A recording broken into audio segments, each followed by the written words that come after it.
The stars bent and twisted as the Valorian fleet dropped out of hyperspace. 15 silver ships hung in the darkness above Earth, their hulls gleaming like polished mirrors under the distant sun. Inside the command vessel, Tae-Young stood before the viewing screen, his 3 hearts beating in rhythm with anticipation. For 300 years, his people had searched the galaxy for others like themselves. For 300 years, they had found only empty worlds and silent skies. But now, finally, they had found life. Earth spun below them, blue and green and beautiful. Tae-Young could see lights on the dark side of the planet. Cities sprawling across the continents. Cities meant civilization. Civilization meant intelligence. Intelligence meant they were no longer alone. "Send the peace signal," Tae-Young ordered. His voice was calm, but his second heart fluttered with excitement. The communications officer, a young Valorian named Kyung-Soo, activated the Universal Peace Protocol. Mathematics and music flowed outward from their ship, a message that required no translation. "We come in peace. We mean no harm. We wish to learn." Minutes passed. Then hours. Tae-Young waited patiently. First contact was always delicate. The humans would need time to understand, time to respond, time to organize themselves. On Earth, every radar station and telescope had already detected the alien fleet. Panic swept through government buildings and military command centers. But beneath the panic, there was also wonder. After centuries of searching the stars, humans were no longer alone either. The United Nations called an emergency session. Representatives from every nation gathered in New York, arguing and debating through the night. Some wanted to attack. Some wanted to hide. But Ambassador Ji-won stood before them all and spoke with quiet authority. "They sent a peace signal," she said. "Mathematics and music. The language of science and art. They're reaching out their hand to us. We should take it." The vote was close, but the decision was made. Humanity would respond with peace. 3 days later, Tae-Young received permission to land a diplomatic shuttle in Seoul. He chose a small crew: Kyung-Soo, the anthropologist Da-eun, and 2 security officers who carried no weapons because Valorians had no weapons. They had never needed them. The shuttle descended through Earth's atmosphere, and Tae-Young watched the cities grow larger below. He had studied the radio signals coming from Earth, learned fragments of human languages, glimpsed pieces of their culture. They seemed chaotic and energetic, so different from the calm, orderly life of Valorian society. But different was good. Different was exciting. The landing pad was surrounded by cameras and crowds. Thousands of humans had gathered to witness first contact. Held back by barriers and security forces, Tae-Young noticed the soldiers with their weapons and strange vehicles. It seemed like excessive caution, but he understood fear of the unknown. The shuttle door opened. Tae-Young stepped out first, his tall, slender frame catching the sunlight. His skin was pale blue, his eyes large and dark. He raised one hand in greeting, mimicking the gesture he had seen in human broadcasts. Ambassador Ji-won waited at the base of the ramp. She was shorter than Tae-Young, with dark hair pulled back and eyes that seemed to carry both hope and caution. She smiled and extended her hand. "Welcome to Earth," she said. Tae-Young took her hand carefully. Human skin was warmer than Valorian, rougher too, but the gesture felt sincere. "Thank you for receiving us," Tae-Young replied in carefully practiced Korean. "We have traveled far to meet you." The crowd erupted in cheers. Cameras flashed. History was made. The first diplomatic dinner was held that evening in a grand hall in Seoul. Long tables were filled with both human and Valorian delegates. Tae-Young sat beside Ji-won, trying foods that were strange and sometimes too strong for his sensitive palate. Humans, he learned, enjoyed flavors that would overwhelm most Valorians. Da-eun sat at another table, speaking excitedly with a human historian named Sang-mi. They discussed art and music, comparing cultures. Da-eun was fascinated by everything, her eyes bright with curiosity. Your species has such variety, Da-un said. So many languages. So many different customs. How do you manage it all? Sang-mi smiled. But there was something sad in her eyes. We don't always manage it well, she admitted. Humans have a complicated relationship with each other. Before Da-un could ask what that meant, an elderly human approached Taeyang's table. He was old by human standards, his hair white, and his face lined with deep wrinkles. His eyes, though, were sharp and clear. Commander Taeyang, the old man said. May I speak with you? Ji-won introduced him as Hyun Woo, one of Earth's leading scientists and a survivor of multiple wars. Taeyang didn't fully understand what that meant. Valorians had no word for war that wasn't ancient history, but he nodded politely. Hyun Woo sat down beside him, moving slowly. For a moment, he just looked at Taeyang, studying him with those sharp eyes. You seem like good people, Hyun Woo said quietly. Kind people. Peaceful people. We are, Taeyang agreed. We have no conflicts among ourselves. We have no weapons. We've spent centuries exploring the stars in search of friends. Hyun Woo nodded slowly. That's beautiful. Really, it is. But I need to tell you something, and I need you to understand it, even if it doesn't make sense right now. Taeyang leaned forward, intrigued. We appreciate your visit, Hyun Woo said. His voice was low, meant only for Taeyang. We're grateful that you come in peace. But you should understand something about us. Something important. He paused, choosing his words carefully. We are the ones we fear most. Not you. Not aliens from the stars. Not monsters from our nightmares. Ourselves. We fear ourselves. Taeyang blinked, confused. I don't understand. I don't understand. I don't understand. I know, Hyun Woo said. You can't. Not yet. Your people don't have the history we do. You don't carry what we carry. He placed a hand over his heart. Just remember what I said. When you learn about us, when you see what we're capable of, remember that we know. We've always known. And it terrifies us. Before Taeyang could respond, Hyun Woo stood and walked away, leaving the alien commander sitting in puzzled silence. Ji-won noticed his expression. Is everything all right? The scientist. Taeyang said. Hyun Woo. He said something strange. He said humans fear themselves. Ji-won was quiet for a moment. She looked down at her plate, her expression unreadable. Finally, she looked up and met his eyes. He's right, she said simply. But why? Taeyang asked. What could make a species fear itself? Ji-won smiled, but it was a sad smile. You'll understand soon enough. We're not good at hiding what we are. Our history is available for anyone to see. Your anthropologist, Da-un, she's already started researching us, hasn't she? Taeyang nodded. Then give her time, Ji-won said. She'll find the answers. And when she does, she'll understand what Hyun Woo meant. She paused, then added quietly, I just hope you don't leave when you learn the truth. That night, back on the command ship, Taeyang stood before the viewing screen and watched Earth rotate below.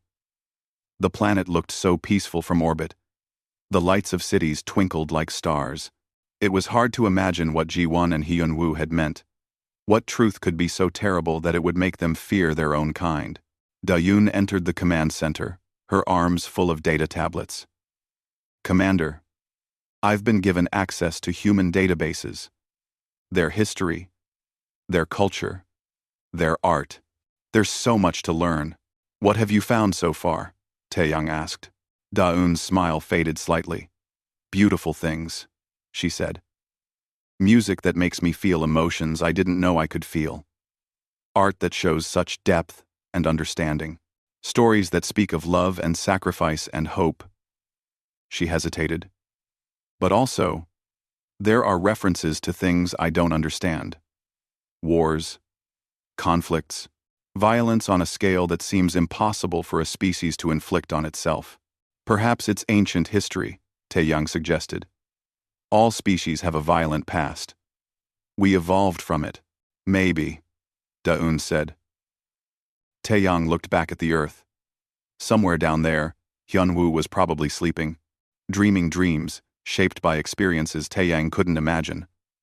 Somewhere down there, Ji-won was probably working late, preparing for tomorrow's discussions. Somewhere down there, millions of humans were living their lives, carrying secrets their new alien friends had yet to discover. Keep researching, Taeyang told Daun. Learn everything you can. Understanding comes from knowledge. Daun nodded and left, eager to dive back into her studies. Taeyang remained alone, watching the peaceful planet turn. He had no idea that peace, for humans, was not a natural state. It was a choice they made every single day. And soon, very soon, he would understand why that choice was the hardest thing they'd ever done. Daun walked through the War Memorial Museum in Seoul with Sangmi at her side. The human historian had insisted on bringing her here, saying it was essential to understanding humanity. Daun had agreed enthusiastically, thinking it would be like the museums on her homeworld that celebrated exploration and scientific achievement. She was wrong. The first exhibit showed ancient weapons, swords and spears, bows, and arrows. Daun studied them with academic curiosity. Your ancestors used these for hunting? She asked. Sangmi shook her head. For killing each other. Daun's hand froze over the display case. Each other? You mean humans? Fought other humans? Yes, Sangmi said quietly. For thousands of years. For land, for resources, for beliefs, for pride. Sometimes, for no good reason at all, they moved deeper into the museum. The weapons became more sophisticated. Rifles and cannons, tanks and aircraft. Daun's confusion grew with each step. This wasn't ancient history. Some of these weapons were only decades old. Then they reached the section on the Korean War. Daun stopped in front of photographs showing destroyed cities, wounded soldiers, refugees fleeing, with nothing but the clothes on their backs, children crying, bodies in the streets. When did this happen? Daun whispered. 1950s, Sangmi replied. 75 years ago. My grandmother lived through it. She was just a child when the war split our country in two. Daun looked at her guide with wide eyes. 75 years. That's nothing. That's yesterday. Sangmi nodded. We remember. We have to remember. They continued through the museum. Each exhibit was worse than the last. The world wars, genocides, chemical weapons, nuclear bombs that could destroy entire cities in seconds. Daun felt sick. Her species had evolved past violence millions of years ago. They had no concept of this scale of destruction. How many died? Daun asked, her voice trembling. In the world wars alone? Over 100 million, Sangmi said. And that's just 2 conflicts. There have been thousands of wars throughout human history. Daun couldn't process it. 100 million lives. All human. All killed by other humans. But why? She asked. Why would you do this to yourselves? Sangmi was quiet for a long moment. They stood before a memorial wall covered with names. Thousands upon thousands of names. Because we're good at it, Sangmi finally said. Humans are excellent at violence. We innovate it. We perfect it. We turn it into science and art, and that's what makes us dangerous, Daun. That evening, Daun returned to the Valorian research outpost they had established on the outskirts of Seoul. She went straight to her quarters and began compiling reports. The other Valorians needed to know what she had learned, but as she worked, she kept finding more disturbing information. The human internet was full of history, all available for anyone to see. They didn't hide their shame. They documented it, studied it, taught it to their children. She read about the Holocaust, the atomic bombings of Hiroshima and Nagasaki, the Rwandan genocide. The list went on and on. Humans killing humans. Over and over, throughout history. Daun wanted to believe it was over, that modern humans had evolved past such violence. But then she found records of current conflicts. Small wars, still burning in various parts of the world. Terrorist attacks. Mass shootings. The violence hadn't ended. It had just changed form. A knock on her door interrupted her research. It was Kyung-soo. "Commander Taeyang wants to see you," he said. Then, he noticed her expression. "Are you all right?" "No," Daun said honestly. Kyung-soo nodded. "I've been reading too. I don't understand how they survived as a species. They should have destroyed themselves centuries ago, but they didn't," Daun said slowly. "That's what's strange. They came so close, so many times, but they always pulled back. They always chose to survive." She followed Kyung-soo to the command center where Tae-yang was watching a news broadcast. His expression was troubled. "There's a situation developing," he said. "A territorial dispute between two human nations over deep-sea mining rights. Both sides are mobilizing military forces." Daun felt cold. Military forces? But the negotiations only started 3 days ago. And Daun. And in TC way, Daun. "I know," Taeyang said. "That's what concerns me. Humans seem to move toward conflict very quickly. They watched the news for hours. Ships were moving into position. Aircraft were being deployed. Troops were being called up. All over a patch of ocean floor that contained valuable minerals. "This is insane," Kyung-soo said. "They're ready to go to war over resources when they have an entire galaxy to explore. We've offered to help them develop better mining technology. They could have more resources than they could ever use." "It's not about the resources," a voice said from behind them. They turned to find Ji-won standing in the doorway. She looked tired. "Then what is it about?" Tae-yang asked. "Pride, fear, old grudges. The human need to win."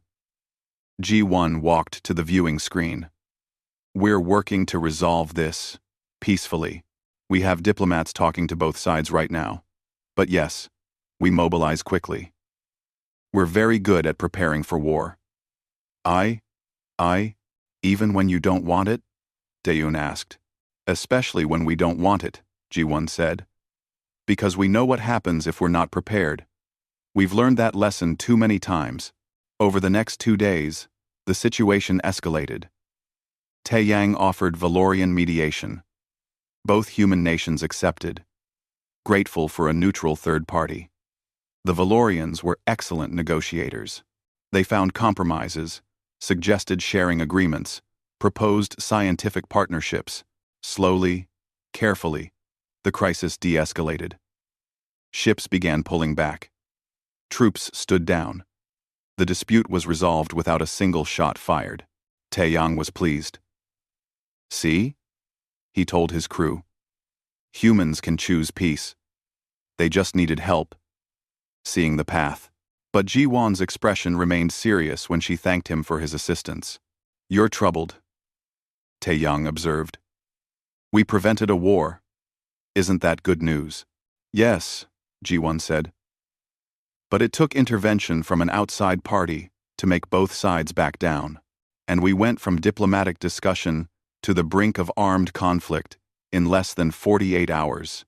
That should worry you, Commander." It did worry him. Taeyang was beginning to understand. That night, a young human military officer named Jae-hyun visited the Valorian outpost. He had become friends with several of the alien researchers, often joining them for dinner.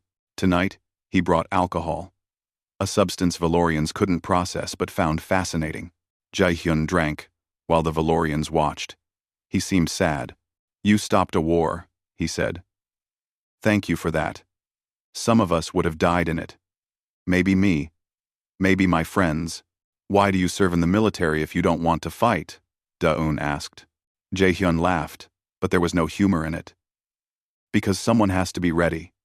Because if we're not prepared, people die. Because humans need guardians, even if those guardians are other humans. But from what? Kyung-soo asked. You're the dominant species on your planet. You have no natural predators. No hostile alien invasions. Who are you guarding against? Jae-hyun looked at him with red-rimmed eyes. Each other, he said quietly. We guard against each other. Because we know what we're capable of. Capable of.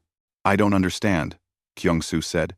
If you know war is terrible, if you know violence only brings suffering, why do you keep doing it? Because we're good at it, Jae-hyun said. He took another drink. Too good. You've been studying our history, right? Reading about our wars? Da-un nodded. Then you know we don't just fight. We innovate. We take violence and turn it into science. We create weapons that can kill thousands in seconds, millions if we wanted. We develop strategies and tactics. We build entire economies around the idea of conflict. He leaned forward. Do you know what scares us most? Not that we might destroy ourselves. We've known that for decades. What scares us is how easy it would be. How quickly we could do it. How good we'd be at it. The room was silent. We're the apex predator of our planet, Jae-hyun continued. But we're also the prey. We hunt ourselves. We're locked in an endless cycle of violence and peace, war and reconciliation. And we can't escape it because it's built into us. Into our genes. Into our history. Into our culture. Round be day. Then how do you survive? Taeyang asked softly. Jae-hyun smiled, and for a moment, it was a genuine smile. By choosing. Every single day, we choose to be better. We choose peace, even though war comes easier to us. We choose cooperation, even though competition is our nature. We choose to protect life, even though we're so very good at ending it. He stood up, swaying slightly. That's what makes us human. Not our violence. Our choice. The constant, exhausting choice to be more than what evolution made us. After Jae-hyun left, the Valorians sat in silence for a long time. Finally, Da-un spoke. I'm beginning to understand what Hyun-woo meant. Why humans fear themselves. Why? Wait, so am I, Taeyang said. He looked at his crew, saw the uncertainty in their eyes. But I also see something else. They choose peace. They work toward it. They might be violent by nature, but they're peaceful by choice. Doesn't that count for something? I don't know, Kyung-soo said honestly. I really don't know. None of them did. But they were learning. And what they were learning, both terrified and fascinated them, in equal measure. The distress signal came at 0347 hours, Earth Standard Time. Taeyang was asleep in his quarters aboard the command ship when the alarm yanked him awake. He rushed to the bridge, his 3 hearts racing. Report, he ordered. Kyung-soo looked up from his station, his face pale. It's the research vessel Bright Dawn. They were conducting geological surveys near Mars. They're under attack. Attack? Taeyang felt cold. By whom? Unknown hostiles. Their first transmission, said raiders. Then the signal cut off. Taeyang's hands shook as he activated the long-range sensors. The Bright Dawn was 300 million kilometers away, orbiting Mars. Too far for his fleet to reach quickly. Too far to help. Send emergency messages to all Valorian ships, Taeyang ordered. Begin calculations for emergency jump. We need to... Commander, another officer interrupted. We're receiving a transmission from Earth. Multiple transmissions, actually. From every major human nation. Play them, Taeyang said. Ji-won's face appeared on the screen. She looked like she had just woken up, but her eyes were sharp and alert. Commander Taeyang, We've detected the attack on your vessel. We're mobilizing support. Our ships will reach Mars in approximately 90 minutes. Hold on. The screen split to show more human leaders. Each one saying the same thing. Offering help. Promising assistance. Mobilizing their forces. 90 minutes? Kyung-soo said. That's impossible. Mars is too far. It would take days to reach. Not for human ships, Taeyang said quietly. He had studied Earth's spacecraft. They were primitive compared to Valorian technology. Slower. Less sophisticated.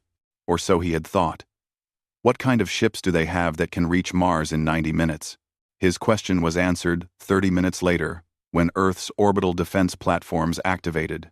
Taeyang watched in stunned silence, as vessels he had been told were exploratory ships and research stations revealed their true nature. They were warships, fast, armed, and ready. 15 vessels launched from Earth orbit, accelerating at speeds that should have killed their crews. But humans, Taeyang was learning, could endure much more than Valorians. They've been preparing for this, Da-eun whispered. She had joined them on the bridge. All this time, while telling us they were peaceful, they were ready for war. No, Taeyang said slowly. They were ready for defense. There's a difference.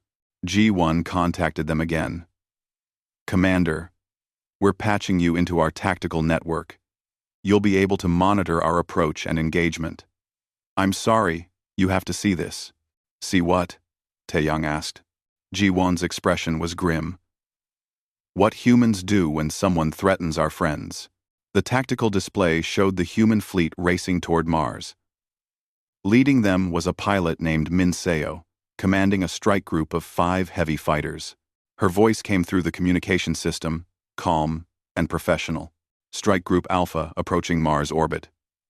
Enemy vessels confirmed. Count is 12. Medium-sized raiders. Standard pirate configuration. They're attempting to board the Valorian ship. Taeyang felt sick. The Bright Dawn had a crew of 43. Scientists and researchers. None of them had any combat training. Valorians didn't have combat training. How long can your ship hold out? A human tactical officer asked. We've sealed the bulkheads, came the frightened voice of the Bright Dawn's captain. But they're cutting through. They'll be inside in minutes. We have no weapons. We can't fight them. You don't have to, Min Seo said. Her voice was hard. Help is coming. Hold on. The human fleet covered the distance to Mars faster than should have been possible. Taeyang watched the tactical display, trying to understand their formation. It wasn't random. They were moving in coordinated patterns, supporting each other, covering angles. They moved like predators. The pirate ships detected the incoming humans and responded with contempt. Pirates had been raiding peaceful species for generations. They had never encountered serious resistance. Peaceful civilizations always surrendered, always negotiated, always gave up rather than fight. They had never met humans before. Strike Group Alpha entered Mars orbit at 0516 hours. Min Seo's voice remained calm. All ships, weapons free. Target the vessels away from the Valorian ship first. Don't risk hitting our friends. Acknowledged, came the responses from her squadron. What happened next lasted 11 minutes. Taeyang watched it all on the tactical display, unable to look away. The human ships didn't hesitate, didn't negotiate, didn't warn. They simply attacked with brutal efficiency. The pirates tried to scatter. 3 of their ships broke away from the Bright Dawn and attempted to flee. They didn't make it. Human missiles tracked them across the Martian sky with impossible accuracy. The explosions were brief and final. The remaining pirates tried to fight back. Their weapons were crude, but numerous. They had overwhelming firepower and numbers. It didn't matter. The humans moved like they had done this 1,000 times before. Like violence was a language they spoke fluently. They coordinated perfectly. Each ship supporting the others, cutting off escape routes, eliminating threats with surgical precision. One pirate vessel tried to ram Minseo's fighter. She dodged with reflexes that seemed impossible. Rotated her ship in a maneuver that would have torn a Valorian vessel apart, and fired her weapons at point-blank range. Another pirate tried to use the bright dawn as a shield. A human tactical officer named Dong Ha, coordinating from Earth, immediately transmitted new firing solutions to the fleet. They adjusted their attack angle and eliminated the threat without endangering the Valorian ship. By minute 11, it was over. 12 pirate vessels destroyed. Not one escaped. Not one survived. The human fleet took defensive positions around the bright dawn while medical shuttles launched from their ships. Minseo's voice came through again, this time, softer. Valorian vessel Bright Dawn. This is Strike Group Alpha. The threat has been neutralized. We're sending medical teams to check on your crew. You're safe now. Taeyang heard crying through the communication system. The Bright Dawn's captain was sobbing with relief. Thank you. Thank you. You saved us. That's what friends do. Minseo said simply. Taeyang sat down heavily. His 3 hearts were beating out of rhythm. Around him, his crew looked shell-shocked. They didn't lose a single ship, Kyung-soo whispered. 12. Against 5. And they didn't lose a single ship. They're warriors, Da-eun said. Her voice was hollow. True warriors. They've been pretending to be explorers and scientists, but they're warriors. No, Taeyang said. He replayed the battle in his mind. They're both. They are scientists and explorers, but when they need to be, they're also warriors. They can switch between the two like... He struggled for words. Like breathing. Natural as breathing. 3 days later, Taeyang visited the Bright Dawn's crew in the medical facility in Seoul. The Valorian researchers were recovering well. Humans had treated their injuries with gentle care. Some of them were being taught how to play human games by their nurses. Others were being shown human entertainment to help them relax. The Bright Dawn's captain, an elderly female named Hae-won, gripped Taeyang's hand when he visited her bedside. They saved us, she said. Those pirates would have killed us all. Sold what they could. Destroyed the rest. But the humans came. They didn't hesitate. They just came and saved us. I know, Taeyang said softly. After visiting his crew, Taeyang went to the human command ship in orbit. He needed to thank them personally. He found Minseo in the pilot's ready room, sitting alone and staring at a screen. Commander Taeyang, she said, standing quickly. I'm glad your people are all right. Thanks to you, Taeyang said. You saved them. All of them. Not a single Valorian died. Minseo nodded. But she didn't smile. She looked tired and sad. Aren't you pleased? Taeyang asked. You won a great victory. We killed people, Minseo said quietly. Pirates, yes. Murderers and raiders. But still people. 12 ships. Probably over 100 lives. Gone. Taeyang was confused. They would have killed my crew. I know. We had no choice. It was them or your people. And we chose your people. She looked at him with dark, haunted eyes. But that doesn't mean we're happy about it. We don't celebrate death, Commander. Not even the death of our enemies. Then why do you look so sad? You should be proud. We're good at this, Minseo said. She gestured at the screen showing the tactical replay. Look at it. Perfect coordination. Perfect execution. No wasted movement. No hesitation.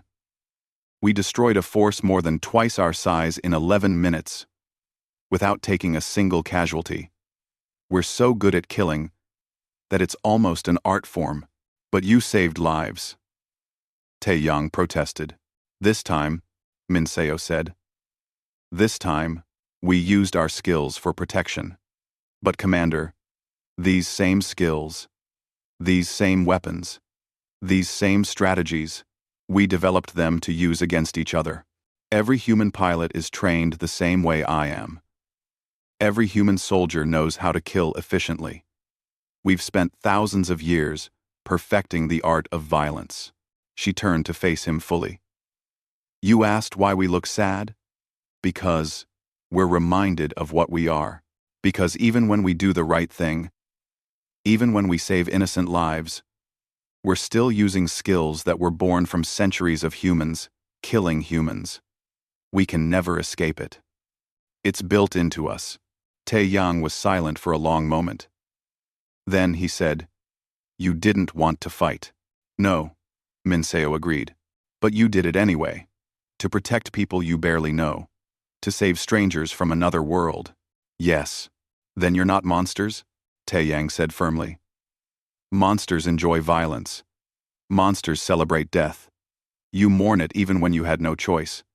That makes you something else. What? Minseo asked. Tae-yang thought about it. I don't know the word in your language. Protectors, maybe. Guardians. People who carry terrible power, but use it only when necessary. Minseo smiled, but it was a sad smile. We try. We don't always succeed. But we try. Later, back on his own ship, Tae-yang called an emergency council with his senior staff. Many of them were frightened now. They had seen what humans could do. They had witnessed human warfare firsthand. Some of you want to leave, Tae-yang said. I can see it in your faces. You're afraid of humanity now. Several officers nodded. They saved our people, Da-eun argued. Without hesitation, without asking for anything in return. Doesn't that count? They're dangerous, Kyung-soo said. More dangerous than we imagined. They've been preparing for war while smiling and shaking our hands. No, Tae-yang said firmly. They've been prepared for war while hoping for peace. There's a difference. They didn't want to fight. They mourned what they had to do. But they did it anyway, to protect people they care about. He looked at each of them. I'm beginning to understand what Hyun-woo meant. Why humans fear themselves. They know what they're capable of. They know how good they are at violence, and it terrifies them. But they don't let that terror stop them from doing what's right. So we stay? Someone asked. We stay, Tae-yang confirmed. We learn.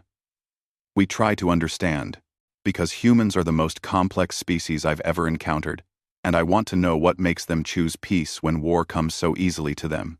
The council agreed, though some reluctantly. They would stay on Earth. They would continue learning about humanity. And humanity, Tae-yang thought, still had much to teach them. The council chamber aboard the Valorian command ship was quiet except for the hum of life support systems. Tae-yang stood before his assembled officers, looking at faces that showed confusion, fear, and uncertainty in equal measure. We need to discuss what happened, Tae-yang said. The rescue at Mars. What we witnessed. How we feel about it. An older officer named Bo-ra spoke first. I'm grateful our people were saved, but I'm also terrified. The humans destroyed those pirates so easily. If they can do that to raiders, what could they do to us? Murmurs of agreement rippled through the chamber. They would never hurt us, Da-eun protested. They're our friends. Are they? Another officer asked.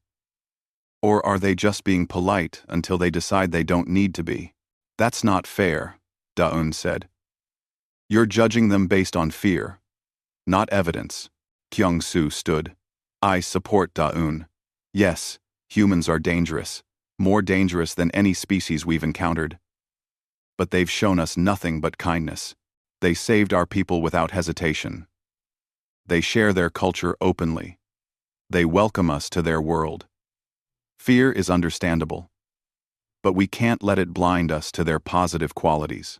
The debate continued for hours. Tae-yang listened to all sides. Some wanted to leave Earth immediately. Others argued for staying. A few suggested maintaining distance, being more cautious in their interactions. Finally, Tae-yang raised his hand for silence. We stay, he said. But we learn. We try to understand what makes humans what they are. We look deeper than the violence. We find the why behind their actions. It was decided. The Valorians would remain on Earth. but they would dig deeper into human nature, trying to understand the contradiction at the heart of humanity. The next morning, Hyunwoo contacted Taeyang directly. "I heard about the pirate attack. I heard what your people witnessed. I think it's time we had a more complete conversation." They met in a secure archive beneath the United Nations building in New York. Hyunwoo led Taeyang through corridors lined with servers and data storage. "We keep everything here," Hyunwoo explained. "Every war, every atrocity, every moment of shame in human history. We don't hide from what we've done. We preserve it, study it, make sure it's never forgotten." He stopped before a terminal and entered a code. A holographic display activated, showing images and videos. "I'm going to show you things that will disturb you," Hyunwoo said. "Things that will make you question whether you should stay on Earth. But you need to see them. You need to understand what we're capable of when we lose our way."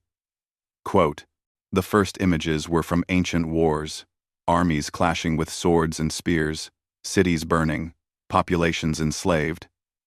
Taeyang watched with growing horror. Then came the modern wars, the world wars. Trenches filled with dead soldiers, chemical weapons turning battlefields into toxic wastelands, civilians caught in crossfire. 60 million dead in the Second World War alone, Hyunwoo said quietly.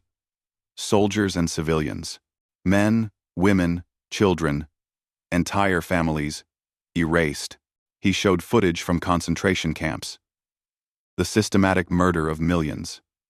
Taeyang wanted to look away, but forced himself to watch. This was important. This was truth. Nuclear weapons followed. Mushroom clouds rising over cities. Entire populations vaporized in seconds. Survivors suffering from radiation, their bodies slowly dying.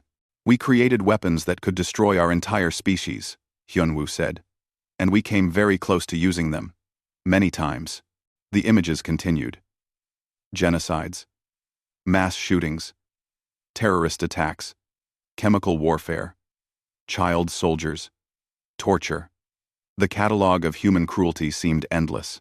Taeyang felt sick. His 3 hearts beat irregularly.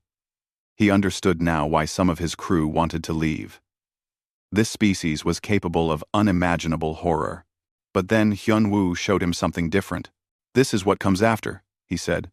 Images of memorials, museums like the one Da-eun had visited, ceremonies where humans gathered to remember the dead, educational programs teaching children about the horrors of war, peace treaties signed by former enemies. "We remember everything," Hyunwoo said. "Every victim, every atrocity. We teach it to our children not to glorify it, but to warn them, to warn ourselves. Never again, we say. And we mean it, even though we don't always succeed." He showed footage of war criminals being tried in international courts. Humans judging other humans for crimes against humanity. "We hold ourselves accountable," Hyunwoo continued. "We create laws against war crimes. We prosecute our own soldiers when they violate those laws. We try to be better than our worst impulses." Taeyang was trembling. "How do you live with this? How do you wake up every morning, knowing what your species has done?" Hyunwoo was quiet for a moment. Then he said, "Because we also know what we've overcome, what we've chosen, despite our nature. Come, let me show you something else." They left the archive and went to a different building. This one was bright and open, filled with natural light.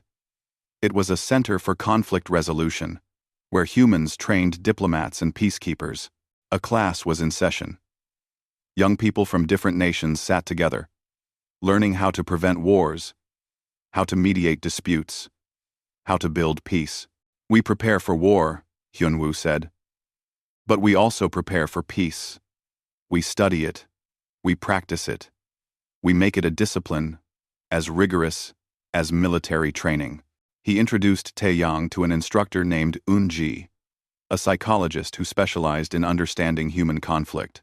"Commander Taeyang," she greeted him warmly. I'm honored to meet you.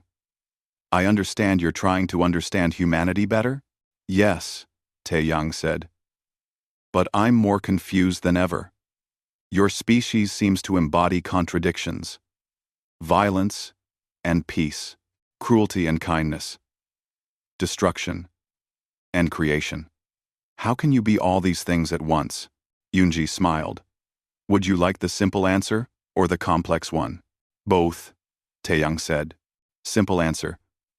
We're human. Complex answer.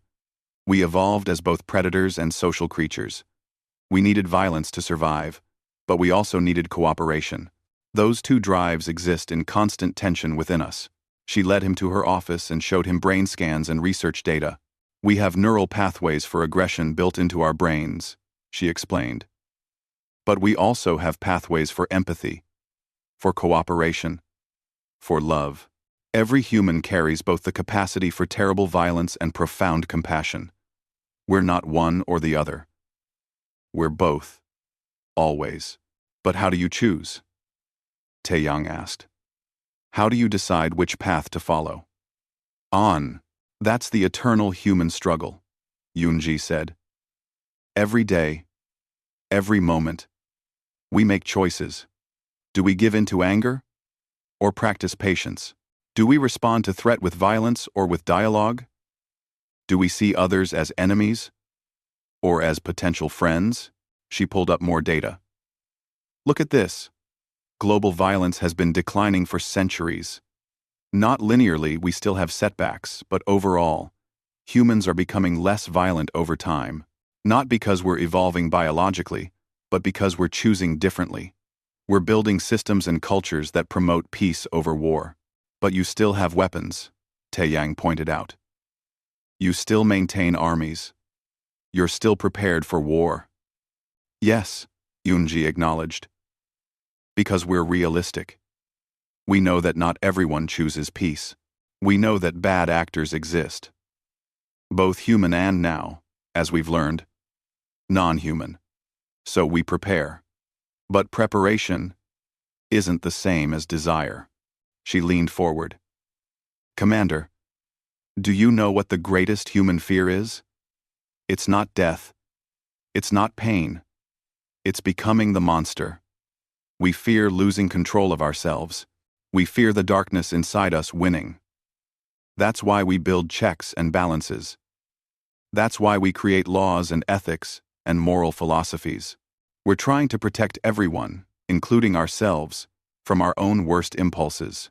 Taeyang spent the next few days meeting with more humans. Veterans who had fought in wars and now dedicated their lives to preventing them. A man named Wonshik invited him to a support group for soldiers dealing with trauma. I killed people in the war, Wonshik told the group. He was old now, but his eyes still held pain. I did my duty. I protected my country. But 30 years later, I still see their faces. I still wonder if there was another way. Other veterans shared similar stories. They carried their actions like weights. Even when they believed they had done the right thing, they mourned the necessity of violence. This is what makes us human, Wonshik told Taeyang after the meeting. Not that we can kill, any animal can kill, but that we grieve for it, that we question it, that we try to find better ways. Taeyang met Subin, a young woman whose grandparents had been killed in a regional conflict. Instead of seeking revenge, she dedicated her life to peace activism. Hate is easy, Subin said. Revenge is easy. Violence is easy because it's instinctual. Peace is hard. Peace requires effort, patience, forgiveness. That's why it's worth fighting for. He met a teenager named Tae-jun in a high school history class. The teacher was discussing war crimes, and the students were visibly upset by what they were learning. Why do we have to study this? One student asked. It's depressing. Because forgetting is dangerous, the teacher replied. If we don't remember our mistakes, we'll repeat them. You study this, not to carry guilt for what your ancestors did, but to make better choices than they did. Tae-jun stayed after class to talk with Taeyang. It's scary sometimes, the boy admitted. learning about all the terrible things humans have done. But it's also motivating. I want to be better. I want my generation to do better. And I think we can, if we remember and learn. That evening, Taeyang sat with Da-eun in a quiet park in Seoul. They watched human children playing, parents watching over them with protective care. I think I'm beginning to understand, Taeyang said. Humans aren't monsters, but they carry the capacity for monstrosity within them, and that terrifies them. So they build safeguards, Da-eun said. Laws, ethics, education, culture, all of it designed to help them choose their better nature. And when those safeguards fail, Taeyang asked, they mourn, Da-eun said softly. They remember. They try to do better next time. They never give up trying to be better than what they are. Taeyang watched a father lift his daughter onto his shoulders. The child laughed with pure joy, while the father smiled with pure love. They're the most dangerous species we've ever encountered, Taeyang said. But they're also the most hopeful. They know what they're capable of, and they choose every day not to be that. They choose love over hate, peace over war, construction over destruction, and they do it knowing how hard that choice is. Do you think we should stay? Da-eun asked. Taeyang nodded. Yes. Because if we leave, we only take away the fear. But if we stay, if we learn, we might understand something profound about the nature of choice, about what it means to struggle against your own nature and choose to be better. He stood, helping Da-eun to her feet. Humans fear themselves because they should. They're powerful and dangerous. But that fear makes them careful, makes them thoughtful, makes them work harder for peace. And that, I think, is worth learning from. As they walked back through the city, surrounded by humans going about their peaceful evening routines, Taeyang felt something he hadn't expected. Hope, not despite humanity's capacity for violence, but because of their constant struggle against it. The warning came on a Tuesday morning, detected by long-range sensors at the edge of the solar system. At first, the readings seemed impossible. Then, they were confirmed. A massive fleet was approaching Earth, moving at speeds that suggested advanced technology and hostile intent. Within an hour, every government on Earth knew the truth. Within 2 hours, the public knew. An alien armada was coming, and they were not friends. Taeyang stood in the emergency session of the United Nations Security Council, watching as intelligence reports poured in. The fleet belonged to the Krell Dominion, a conquering species that had enslaved dozens of worlds across the galaxy. They had somehow learned of Earth's location and humanity's relatively primitive space technology. They saw easy prey. How many ships? Asked the Secretary General. 417, replied a military analyst. Armed with weapons we've never encountered before. They outgun us significantly. The council chamber erupted in worried conversation. 400 ships against Earth's hastily assembled defense fleet of maybe 50 vessels. The mathematics were brutal. Taeyang felt responsible. The Valorians had brought attention to Earth.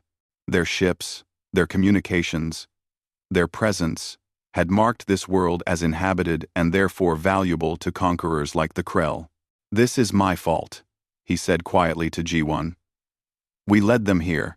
Ji-won shook her head. They would have found us eventually. Better now, when we have friends, than later, when we were alone. A Krell message arrived that afternoon. It was transmitted in multiple languages, including those the Valorians had taught them. The message was simple and brutal. Inhabitants of the third planet and visiting Valorian vessels. The Krell Dominion claims this system. You have 7 planetary rotations to surrender. All biological entities will be processed for integration into the Dominion. Resistance is futile and will result in total extermination. Comply or die. Quote, the Security Council reconvened immediately. Some nations advocated for surrender, hoping to negotiate better terms. Others wanted to fight. but knew the odds were impossible. A few suggested evacuating as many people as possible. Then, Ji-won stood to speak. The chamber fell silent. She had been quiet during most of the debate, but now all eyes turned to her. She looked tired, but her voice was strong and clear. "We will not surrender," she said. "We will not abandon our home. We will not leave our Valorian guests to face this threat alone." "But we can't win," someone protested. "They have 10 times our firepower." "Maybe," Ji-won acknowledged. "But we've spent centuries trying to outrun our nature, trying to build a better world, trying to be more than what evolution made us. We've succeeded in many ways. We've created art and music and literature. We've built cities and cultures and civilizations. We've reached out to the stars in peace." She paused, her eyes sweeping across the chamber. "But when someone threatens our home, our friends, our future, we remember who we are. We remember what we're capable of, and we choose to use it. Not for conquest or glory, but for protection, for survival, for everything we've built and everything we hope to become." The vote was unanimous. Earth would fight. Over the next 7 days, Taeyang watched humanity transform. It wasn't the transformation he had feared. There was no bloodlust, no celebration of coming war. Instead, there was grim determination and careful preparation. Weapons emerged from storage facilities around the world. Ships that had been labeled as decommissioned or mothballed were reactivated and armed. Military personnel who had retired were called back to service. Factories that produced civilian goods shifted to military production. The Valorians offered to help. They had no weapons, but they had technology and knowledge. Ji-won accepted gratefully, but refused to let Valorian ships join the battle. "You came here in peace," she told Taeyang. "You'll remain in peace. This is our fight. Humanity's fight. You've given us friendship and knowledge. That's enough." But Taeyang insisted on remaining in orbit, watching, ready to evacuate survivors if the battle went badly. He met with Commander Dong-ha, the human tactical genius who would coordinate Earth's defense. Dong-ha was young for his position, barely 40 years old, but his eyes held the weight of enormous responsibility. "Can you win?" Taeyang asked bluntly. Dong-ha was quiet for a moment. Then he said, "Probably not. They have superior numbers and technology. But we don't need to win. We just need to make them understand that taking Earth will cost them more than it's worth." "You're planning to sacrifice yourselves?" Taeyang was horrified. "We're planning to fight smart," Dong-ha corrected. "Use the terrain. Use our knowledge of the solar system. Hit them where they're vulnerable. Make every ship they lose hurt them. And if we're lucky, very lucky, we might just survive." Taeyang watched the preparations with growing understanding. Humans weren't preparing for glorious battle. They were preparing for desperate survival. Weapons were checked and rechecked. Strategies were debated and refined. Pilots practiced maneuvers until they could execute them perfectly. Minseo would lead the fighter squadrons again. She visited the Valorian command ship the night before the battle. "If this goes badly," she said to Taeyang, "get your people out. Don't stay to watch. Don't try to help. Just run. Promise me." "Why?" Taeyang asked.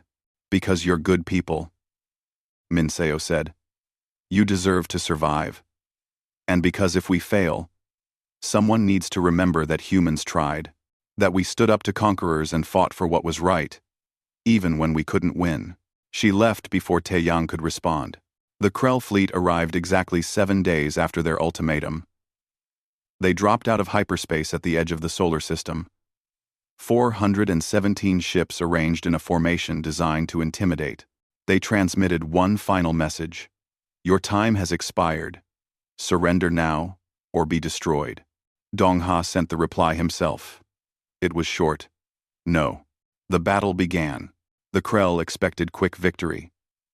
They had conquered dozens of worlds. They had enslaved species far more advanced than these primitive humans. This would be easy. They were wrong. The human defense grid activated. Weapons, platforms hidden throughout the solar system came online. Mines that had been deployed over the past week detonated as Krell ships passed through them. The alien fleet's perfect formation broke apart as they took unexpected casualties. Then the human fleet attacked. 50 ships against 400 should have been a massacre. But humans didn't fight the way the Krell expected. They didn't engage in direct combat. They hit and ran. They used asteroids for cover. They targeted specific ships with coordinated strikes, then disappeared before the Krell could respond. Minseo led her fighters on impossible runs through enemy formations. Taeyang watched on the tactical display as her squadron wove through Krell ships, destroying targeting systems and engines, crippling vessels without trying to destroy them completely. Why aren't they going for killing blows? Kyungsoo asked. Because damaged ships slow down the fleet, Da-Yoon realized. They have to protect and recover damaged vessels. It divides their attention and resources. The battle raged for hours. The Krell adapted, but so did the humans. Every time the aliens figured out a tactic, the humans switched to something new. They were improvising, learning, evolving their strategy in real time. But they were also dying. Taeyang watched ships explode. Each one carried human lives, pilots and crew who would never go home. The casualties mounted steadily. Then the Krell tried something desperate. Their flagship, massive and powerful, broke from the fleet and accelerated toward Earth. It was heading straight for a civilian orbital station where thousands of people lived. The Krell commander's message was clear. Surrender or watch your civilians die. Something changed in that moment. Taeyang saw it on the tactical display. The human forces, which had been fighting with careful precision, suddenly intensified their attacks. Dongha's voice cut through all channels. All ships, the Krell have threatened civilians. Rules of engagement are lifted. Weapons free. Make them regret it. The human fleet descended on the Krell flagship like wolves on wounded prey. Minseo's fighters hit it from above, while heavy cruisers hammered it from below. Missiles and railgun fire concentrated on a single target with devastating effect. The Krell flagship tried to fight back, but it was surrounded, isolated. The target of humanity's full fury. It took 17 minutes. When it was over, the flagship was destroyed, its entire crew lost. The remaining Krell fleet hesitated. They had never encountered resistance like this. Species were supposed to surrender when outmatched. They weren't supposed to fight with such ferocity. They weren't supposed to win. The Krell commander made a decision. He ordered a retreat. 417 ships had arrived. 209 limped away, many of them damaged. The rest were debris, floating in the solar system. Earth had won, but the victory was bitter. 31 human ships had been destroyed. Thousands of crew members were dead. Orbital facilities were damaged. Satellites were destroyed. The cost had been enormous. Taeyang watched the memorial service 3 days later.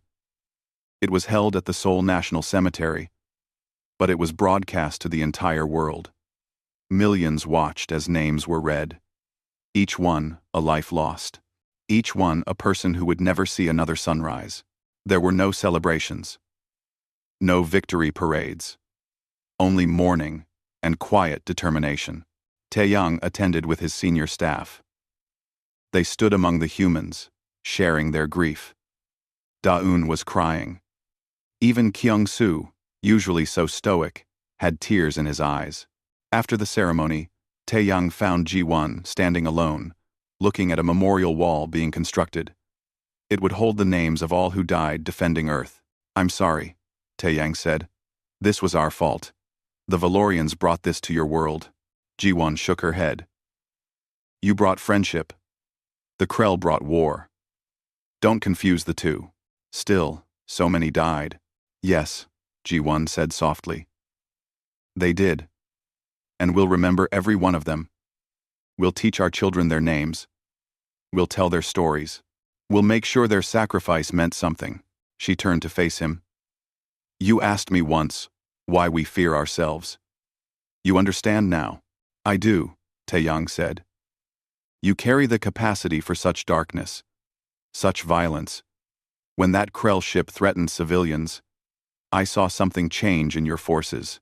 Something ancient and terrible woke up. Yes, Ji-won acknowledged. We have a phrase. Don't make us remember what we are. When we're pushed too far, when someone threatens what we love, we stop trying to be civilized. We become what evolution made us. Apex predators, persistence hunters, tribal warriors who protect their own at any cost. But you only used it when you had to, Taeyang said. You held back until the Krell threatened civilians. We always hold back, Ji-won said. That's the key to understanding us. We're not violent by choice. We're violent by capability. Every day, we choose to be better. We choose peace, even though war is easier. We choose to protect rather than conquer. We choose to build rather than destroy. She looked back at the memorial. These people died protecting others, not conquering them, not enslaving them, protecting them. That's what makes them heroes. That's what makes us human. Taeyang was quiet for a long moment. Then he said, My people want to stay. We want to learn more. Not just about your capacity for violence, but about your capacity for choice. Your daily struggle to be better than your nature. You're welcome to stay, Ji-won said. For as long as you want. Months passed. The Valorian-Human alliance was formalized. Ships from both species patrolled the solar system together. Young Valorians trained alongside humans, learning not just tactics but philosophy. Taeyang attended a class where Su-bin, the peace activist, taught a mixed group of human and Valorian students. Power without wisdom is tyranny, she told them. Strength without compassion is cruelty. You can have all the weapons in the galaxy, but if you don't have the wisdom to use them correctly, you're just another conqueror, another tyrant. One-sided, just defining refited, and defied. A young Valorian raised their hand.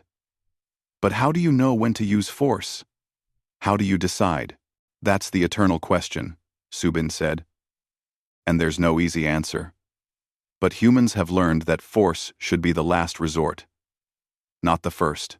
It should be used only in defense, never in conquest.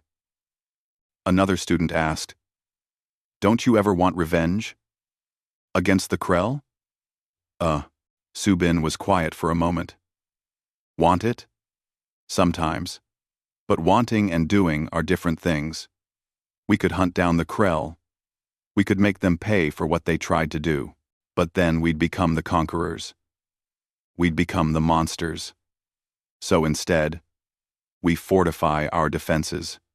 We prepare to protect ourselves. But we don't seek out war. Taeyang stood in the doorway, listening.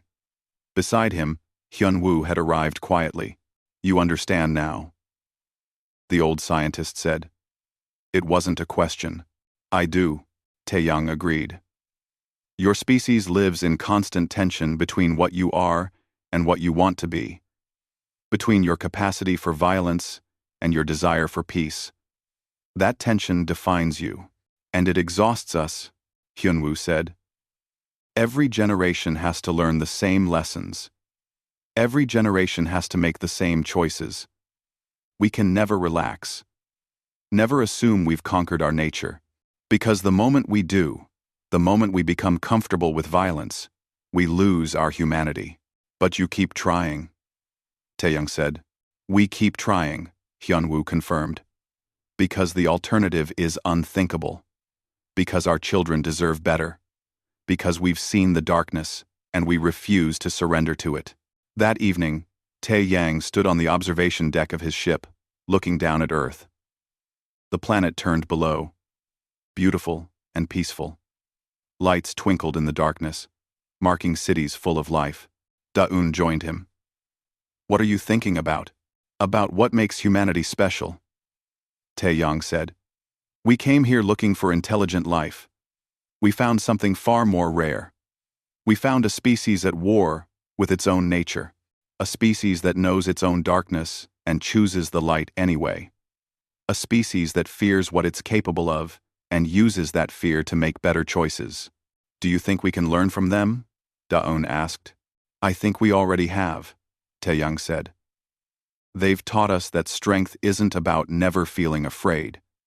It's about feeling afraid and doing the right thing anyway. They've taught us that the capacity for violence, tempered by the choice for peace, creates something powerful. Not conquerors, protectors. He turned to look at his young colleague. The peaceful alien fleet landed on Earth and learned why humans fear themselves. But we also learned why that fear makes them strong. Why it makes them wise. Why it makes them worth calling friends. Below them, Earth continued its eternal rotation. Humans went about their lives, unaware that above them, aliens from across the stars were learning one of humanity's greatest secrets, that the monsters we fear most are often ourselves. And that recognizing that truth, accepting it, and choosing to be better anyway, is the most human thing of all.